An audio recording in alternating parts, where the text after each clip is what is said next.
আমি আপনাদেরকে একজন সফল ব্যক্তি সম্পর্কে বলতেছি। জুলাইবিস রাদিয়াল্লাহু আনহু ছিলেন কালো মানুষ। কেমন?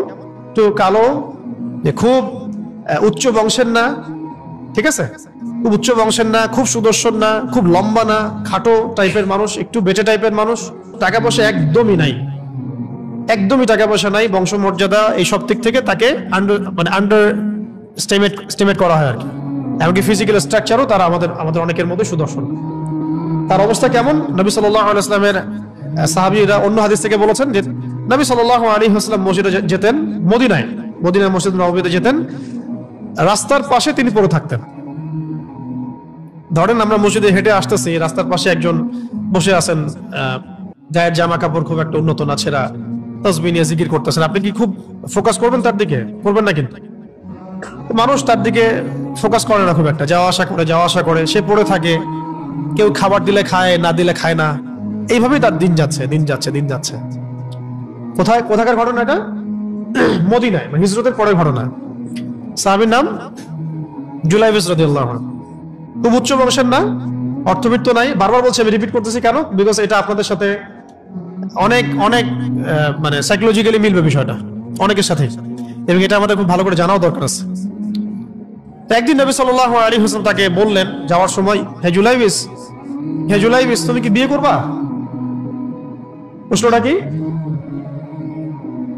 খুব মজার আলোচনা না এটা আমাদের কাছে, অনেকের কাছেই। হে জুলাইবিস, তুমি কি বিয়ে করবা না? প্রশ্নটা এরকম ছিল, হে জুলাইবিস, তুমি কি বিয়ে করবা না? উনি তো আকাশ থেকে পড়লেন, ইয়া রাসূলুল্লাহ, আমাকে কে বিয়ে করবে? আমার না আছে চেহারা সুরত, না আছে আমার বংশমর্যাদা, না অর্থবিত্ত, আমি কিভাবে বিয়ে করবো? কে মেয়ে দিবে আমাকে? কে আমাকে মেয়ে দিবে? তো ওদিন নবী সাল্লাল্লাহু আলাইহি ওয়াসাল্লাম চলে গেলেন, কিছু বললেন না। পরের দিন আবার বললেন, ইয়া জুলাইবিস, আলা তাতাযাওয়াজ, তুমি কি বিয়ে করবা না? একই উত্তর, ইয়া রাসূলুল্লাহ, আপনি গতকালকে এক কথা বললেন, আবার বলতেছেন বিয়ে করবো না, আমাকে কে বিয়ে করবে? তৃতীয় দিন নবী সাল্লাল্লাহু আলাইহি ওয়াসাল্লাম আবার বললেন, আলা তাতাযাওয়াজ ইয়া জুলাইবিস, তুমি কি বিয়ে করবে না হে জুলাইবিস? তিনি এবার বলছেন, আপনি কি আমার সাথে রসিকতা করতেছেন? আমাকে কে বিয়ে করবে? তো নবী সাল্লাল্লাহু আলাইহি ওয়াসাল্লাম বললেন যে অমুক আনসারী সাহাবীর বাসায় যাও। অমুক আনসারী সাহাবীর বাসায়, আনসারী সাহাবী কারা? যারা মুহাজির সাহাবীদেরকে আশ্রয় দিয়েছেন। অমুক আনসারী সাহাবীর বাসায় যাও, সেখানে একজন বিবাহযোগ্য নারী আছে, মেয়ে আছে, তাকে গিয়ে বলো যে আমি রাসূল সাল্লাল্লাহু আলাইহি ওয়াসাল্লামের পক্ষ থেকে আমার বিয়ের প্রস্তাব নিয়ে আসছি। তিনি গেলেন, যাওয়ার পরে বললেন যে আমাকে প্রস্তাব সহ পাঠানো হয়েছে।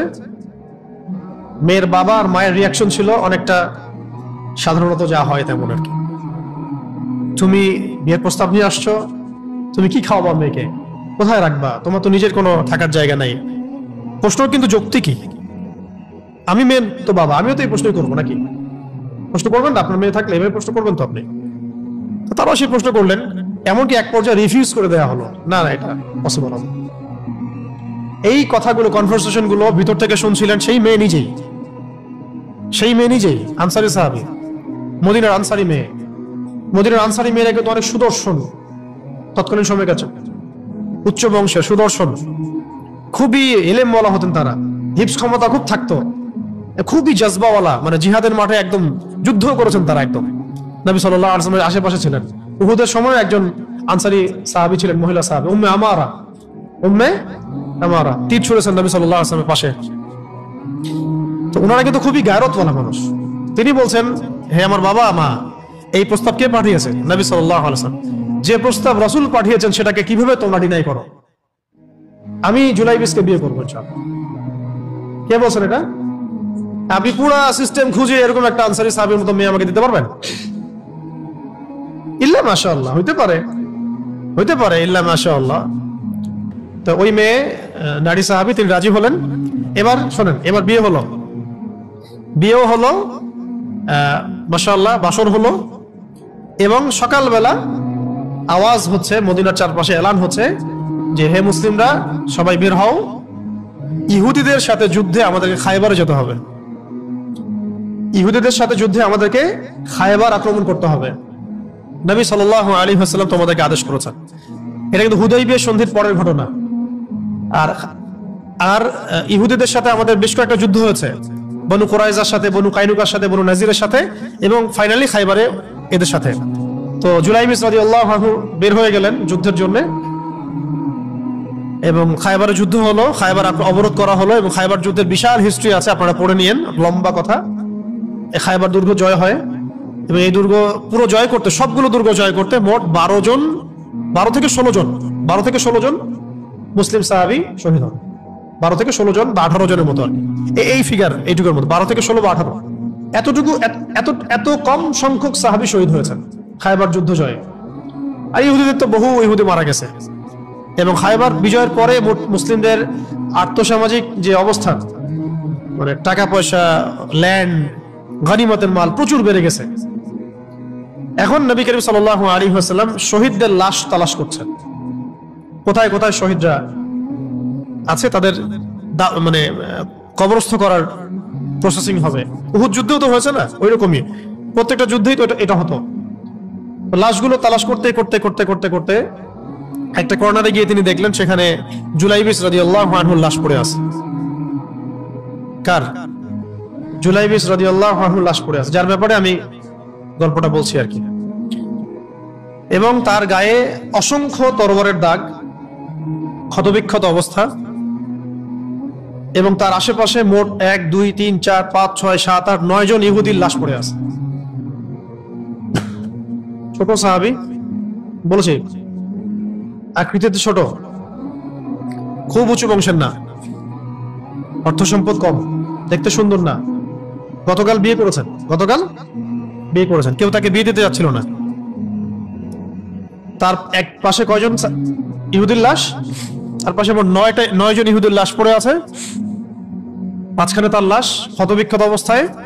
এই অংশটুকু আপনারা পড়ে নিয়েন, পড়লে আরো ভালো ফিল করবেন, একা একা পড়লে আরো ভালো ফিল করবেন।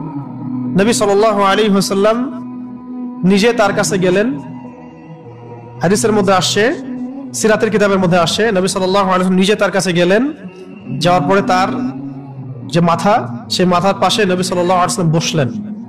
বসার পরে নিজের হাতে জুলাইবিস রাদিয়াল্লাহু আনহুর চেহারা থেকে এরকম করে ধুলাবালিগুলো সরান নবী সাল্লাল্লাহু আলাইহি ওয়াসাল্লাম। তার গা থেকে রক্তগুলো আমাদের নবী সাল্লাল্লাহু আলাইহি ওয়াসাল্লাম মুছলেন, আদর করলেন, চুলগুলো ঝাড়লেন। দৃশ্যটা চিন্তা করেন, তার চুলগুলো তিনি ঝাড়তেছেন, চেহারা থেকে রক্তগুলো মুছতেছেন। কে? নবী সাল্লাল্লাহু আলাইহি ওয়াসাল্লাম। তার চেহারা ধুলাবালিগুলো মুছতেছেন, নিজের এই পায়ের মধ্যে, উরুর মধ্যে তার মাথাটাকে নিয়ে এসে রাখলেন নবী সাল্লাল্লাহু আলাইহি ওয়াসাল্লাম। রাখার পর এভাবে আদর করতেছেন। আর এরপর উপরের দিকে তাকালেন, তার জন্য তো দোয়া করলেন, উপরের দিকে তাকালেন, তাকে চোখ নামায় নিলেন। সাহাবায়ে কেরাম তো আশেপাশে আছেন অনেকেই, বললেন যে ইয়া রাসূলুল্লাহ, আপনি এমনটা কেন করলেন, চোখ নামায় নিলেন কেন? তখন তিনি বললেন যে আমি দেখলাম যে জান্নাতের হুরদের মধ্যে অসংখ্য হুর ছুটে আসতেছে, কে জুলাইবিসকে আগে বরণ করবে তার জন্য। তিনি নিজে কাঁদলেন, জুলাইবিসের জন্য নিজে কাঁদলেন, নিজের হাতে তাকে এইভাবে উঠালেন। তিনি ছোট মানুষ ছিলেন। এরপর 2 হাত দিয়ে তাকে উঠালেন, উঠায় নিজের হাতে তাকে দাফন করলেন। দাফন করার পর তিনি বললেন, ইয়া জুলাইবিস, হে জুলাইবিস, আনতা মিন্নি ওয়া আনা মিনক, তুমি আমার অংশ, আমি তোমার। হে জুলাইবিস, তুমি আমার, আমি তোমার। হে জুলাইবিস, তুমি আমার, আমি তোমার। এই কথাটা বললেন কে? নবী সাল্লাল্লাহু আলাইহি ওয়াসাল্লাম। এখন আপনাদেরকে আমি সাফল্যের মানদণ্ড কিভাবে বুঝাবো? এর বাইরে কোনো ভাষা নেই আমার কাছে। সাফল্য বলতে কি বোঝান? এই সিস্টেম সাফল্য বলতে কি বোঝায়? এই ওয়ার্ল্ড অর্ডারটা সাফল্য বলতে কি বোঝায়? এই বস্তুবাদী জগৎটা আমাদেরকে সাফল্য বলতে আসলে কি বোঝায়? সাফল্য বলতে বোঝাচ্ছি ঈমান। সাফল্য হলো ঈমান, বিশুদ্ধ আকীদা, বিশুদ্ধ আমল, আল্লাহর আনুগত্য, রাসূলের আনুগত্য, দুনিয়ার জীবনে মুসাফিরের মতো থাকা, যতটুকু প্রয়োজন ততটুকু সন্তুষ্ট থাকা, একজন নেককার স্ত্রী, সুসন্তান সন্ততি, আদর্শ একটা পরিবার, হালাল একটা রিজিক, বাস। ইসলামের জন্য দাওয়াত, তাবলীগ, মেহনত, দিন প্রতিষ্ঠার চেষ্টা, প্রয়োজনে জিহাদ, প্রয়োজনে শাহাদাত। আর কি আছে সাফল্য বলতে? এরকম সাহাবী একজন নয়, কিন্তু এক একজন সাহাবী সম্পর্কে এক একটা করে কথা বলা যাবে। হানজালা রাদিয়াল্লাহু আনহুর নাম শুনছেন? হানজালা রাদিয়াল্লাহু আনহু, তিনিও বিয়ে করেছেন একদিন, তার পরের দিন সকালে উহুদের যুদ্ধে গিয়েছেন। 70টা আঘাত সহ্য করেছেন, বলা হচ্ছে কিতাবের মধ্যে 70-80টা আঘাত তার দেহে ছিল। শহীদ হয়েছেন। উহুদ যুদ্ধে যখন সাহাবীদেরকে দাফন করা হচ্ছে, তখন তিনি নবী সাল্লাল্লাহু আলাইহি ওয়াসাল্লাম দেখলেন হানজালা রাদিয়াল্লাহু আনহুর লাশটা ভেসে আছে, বাতাসে ভেসে আছে, এবং লাশ থেকে পানি ঝরতেছে। সাহাবী জিজ্ঞাসা করলেন, ইয়া রাসূলুল্লাহ, এটা কেমন, এটা কিভাবে হচ্ছে?